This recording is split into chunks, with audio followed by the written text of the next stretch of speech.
सासरकडच्यांनी मला घर दिलेलं आहे वरचं, म्हणजे तुम्ही खर्च लावा आणि तुमचा हिस्सा तुम्ही घ्या म्हणून. आणि त्याविषयी मी व्हिडिओ पण टाकला, परंतु माझे जे फॉलोअर्स आहेत त्यांचं असं म्हणणं आहे की ताई तुम्ही ते तुमच्या नावावर करून घ्या आणि नंतरच त्याला खर्च लावा. तर चला, आज पुन्हा एकदा मी सासरी गेली होती आणि कशासाठी गेली होती ते तुम्हाला पाहायला मिळणार आहे. तर चला बघूया. काय झालं? आ जा ना, तुला झोप नाही आली ना? इकडं बघ. काय झालं सांग ना मग. आता बसते ना मी इथं. तुला वाटते ना मम्मीला तुझ्या त्रास झाला पाहिजे? जा ना आता, बघ जा खेळ. तुझं खेळणं झालं की मला सांग, हा मग मी येते झोपायला. आपलं ऑपरेशन झालं, आपल्याला मम्मीनं गोळ्या दिल्या, झोपायचं ना आपण लवकर. मम्मा पण थकते ना दिवसभर कामं करू करू. आ रडू नको, वर बघ. स्वराजचं ऑपरेशन झालेलं आहे, त्याच्यामुळे त्याला मारता पण जास्त बोलता पण येत नाही. तर तो काय करत होता, औषध गोळ्या दिल्यानंतर पण झोपतच नव्हता आणि मी त्याला तर मारू शकत नव्हती. मग त्याचा ना माझ्यात भरपूर असा जीव आहे. तर मी काय केलं, मी टेरेसवर जाऊन बसले आणि मी म्हटलं जोपर्यंत तू झोपत नाही ना तोपर्यंत मी आता खालीच येणार नाही. नंतर तो माहिती आहे का मला वर आला आणि मला म्हणत होता सॉरी मम्मा, मी याच्यानंतर आता असं करणार नाही, मला माफ कर, सॉरी सॉरी करत होता. आणि म्हणूनच मग कधी कधी मुलांना कसं मारणं योग्य नसते, तर त्यांना असं बोलावं लागते. आणि आता त्याचं ऑपरेशन झालेलं आहे, त्याच्यामुळं मग कसं मी त्याला फक्त रागावते, मारू तर मी शकतच नाही. तर आज मला सासरी जायचं होतं, त्याच्यासाठी आम्ही पटकन सकाळी उठलो आणि मुलांना आज घेऊन जायचं नव्हतं, कारण मागच्या वेळेस मी जेव्हा गेली होती 2 दिवसापूर्वी, तर तेव्हा मी स्वराला घेऊन गेली होती. तर म्हटलं चला आज स्वरा आणि स्वराज दोघांना पण घरी ठेवूया आणि आपणच जाऊया. तर पटापट गणेशजी आणि आम्ही सगळं काही आवरून घेतलेलं आहे. आणि मी जेव्हा निघाले ना तेव्हा स्वरा आणि स्वराज मस्तपैकी झोपलेले होते. तर आता तुम्हाला असं वाटेल की मी का कारण म्हणजे सासरी वारंवार जात आहे, तर त्या दिवशी मी फक्त लग्नाच्या नोंदणी टाकायसाठीच गेलो होतो, परंतु आम्ही काही डॉक्युमेंट वगैरे घेऊन गेलो नव्हतो. आणि आता दिवसांदिवस लग्नाची नोंदणी करणेसुद्धा खूप कठीण होत आहे. हा डॉक्युमेंट तो डॉक्युमेंट असं त्यांचं एक एक चालू असते. तर आज आम्ही सर्व डॉक्युमेंट वगैरे गोळा केलेले आहेत आणि फायनली आम्ही निघालो होतो. निघाल्या आज आम्हाला बस लवकर मिळाली, परंतु मला जागाच नव्हती मिळत. आणि फायनली कंडक्टरच्या बाजूनं मला सीट मिळाली. आणि गर्दी तुम्ही बघू शकता की किती गर्दी होती, अक्षरशः बसायलासुद्धा जागा नव्हती. त्याच्यानंतर आम्हाला दुसऱ्या बसमध्ये सीट भेटली, परंतु ती सीट आम्हाला एकदम लास्टमध्ये भेटली. आणि एवढे गचके लागत होते तुम्हाला काय सांगू. माझ्या सासरी जाण्यासाठी ना डायरेक्ट इकडून बस नाही आहे, मला आधी दर्यापूर, नंतर मूर्तिजापूर आणि नंतर कारंजा लाड येथे जावं लागते.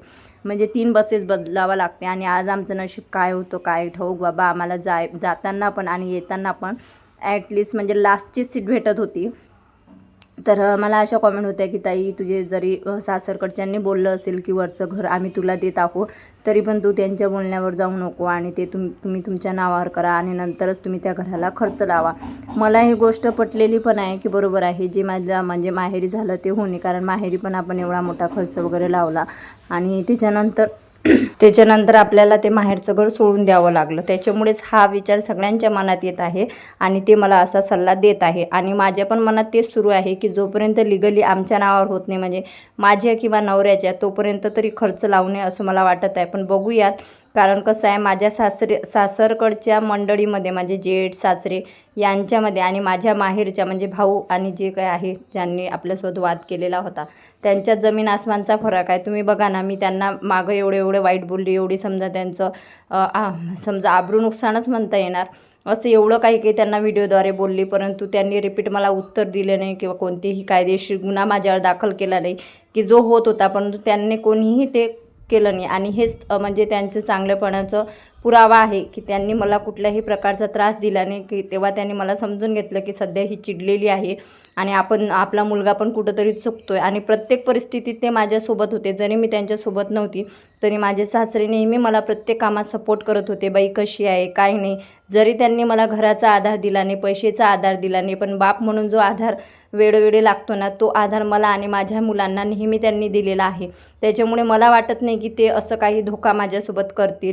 आणि कसं माणसामध्ये भरपूर असा फरक असतो आणि एकदा विश्वास ठेवायला काय जातं. आपल्या आयुष्यात एवढे दुःख आपण बघितलेले आहेत की आता कोणी जर फसवण्याचा प्रयत्न केला ना तरी मी फसणार नाही आहे.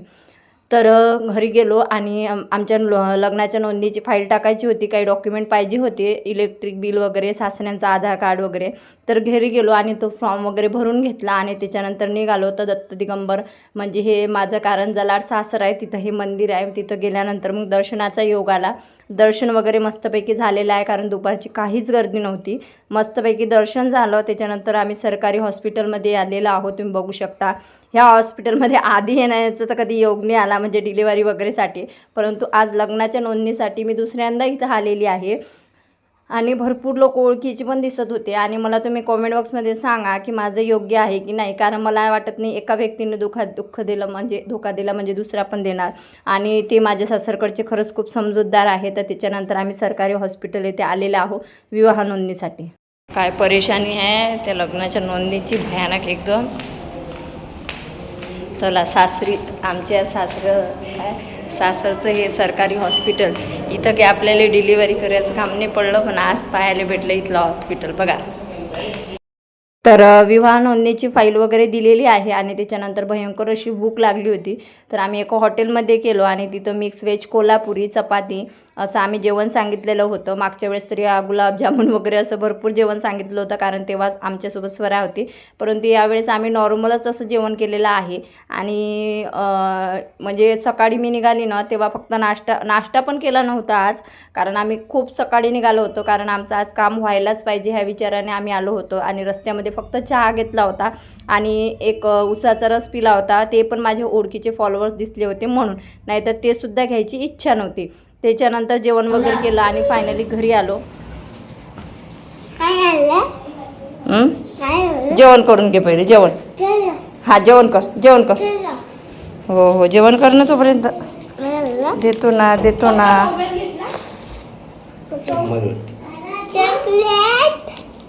कोणाकोणाला देशील बाळू?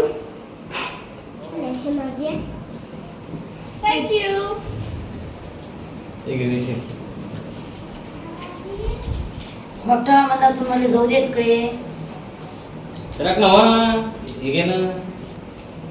राज एकदा मुर्दा काढून दिला कोणाचा. हा, कैशाचा? माझ्या नवरा मला आज आयफोन घेऊन देणार होता. आयफोन हा पिलो. तर आर्थोची ही जी मॅट्रेस आहे, म्हणजे मोठी अशी गादी आहे. तर ऑलरेडी माझ्या त्या फ्लॅटवर मी याचं प्रमोशन केलेलं आहे आणि दुसऱ्या चॅनलसाठी याचं मला प्रमोशन होतं, इन्स्टा पेजसाठी होती. आणि 16 ते 17 हजाराची ही गादी आहे जी आली होती मला. तर याचं प्रमोशन करायचं होतं. तर ही गादी दुपारी आली होती, त्यांचा मला कॉल आला होता की तुमची गादी आलेली आहे. तर मी त्यांना सांगितलं होतं की घरच्या ॲड्रेसवर नेऊन टाका आणि वर म्हणजे फ्लॅटमध्ये टाकून द्या. तर वरच्या घरात त्यांनी आणून टाकलेली आहे. त्याच्यानंतर घरी आल्या माझा नवरा आणि मी फ्रेश झालो. आईने मस्तपैकी भाजी करून ठेवली होती. आईने आज डाळ पालक आणि चपात्या केल्या होत्या, सोबत पापड, लोणचं, कांदा, सलाद होतं. मस्तपैकी मी आणि गणेशजी आम्ही जेवण वगैरे केलं. स्वराजला पण म्हणजे जेवण वगैरे भरवलं होतं. मी विशेष म्हणजे मी आज घरी नव्हती, परंतु स्वरा आणि स्वराज मस्तपैकी आजीजवळ राहिले. इथं मला स्वराज दुपारच्या गोष्टी सांगत होता, दीदीने असं केलं, दीदीने तसं केलं. आणि जसं तुमचा विचार आहे तसं माझ्या आईचं पण म्हणणं आहे की विचारपूर्वक काम करशील तिकडलं घर बांधताना, खर्च लावताना, कारण शेवटी एकदा फसलेली आहे, पुन्हा फसू नको असं आईचं पण मत होतं. पण बघूया आता पुढे कसं होते, काय होते. एक वेळा तर विश्वास मला ठेवावाच लागेल. त्याच्यानंतर आम्ही जेवण वगैरे केल्यानंतर तुम्हाला माहिती आहे की स्वराजला मेडिसिन वगैरे चालू आहेत. आधी ना स्वराज मेडिसिन घ्यायला खूप असा म्हणजे रडतो पडतो, घेत नाही असा करतो. त्याच्यानंतर मग त्याला ओरडलो ना की तो बरोबर मेडिसिन वगैरे घेतो. त्याच्यानंतर मी त्याला मेडिसिन वगैरे दिलेले आहे आणि त्याच्यानंतर आता आम्ही झोपणार आहे. तर असा होता माझा आजचा ब्लॉग रेग्युलर येत नाही आहे, कारण प्रमोशन्स, त्याच्यात आईच्या क्लिनिंगचं घराचं पण काम सुरू आहे. तर चला, असा होता आजचा व्हिडिओ आवडल्यास लाईक, कमेंट, शेअर, सबस्क्राईब करा. भेटूया लवकरच नवीन व्हिडिओमध्ये. तर आणि तुम्हीसुद्धा मला नक्की सांगा की सासरकडच्या घर बांधायचं की नाही, की त्याला खर्च लावायचं नाही की नाही, तुम्हाला काय वाटते, ते मला धोका देतील का? आता एवढे धोके खाल्लेले आहेत, त्याच्यामुळं बघूया आता काय होते काय नाही. ठीक आहे, चलो बाय बाय. श्री स्वामी समर्थ. भेटूया नेक्स्ट व्हिडिओमध्ये.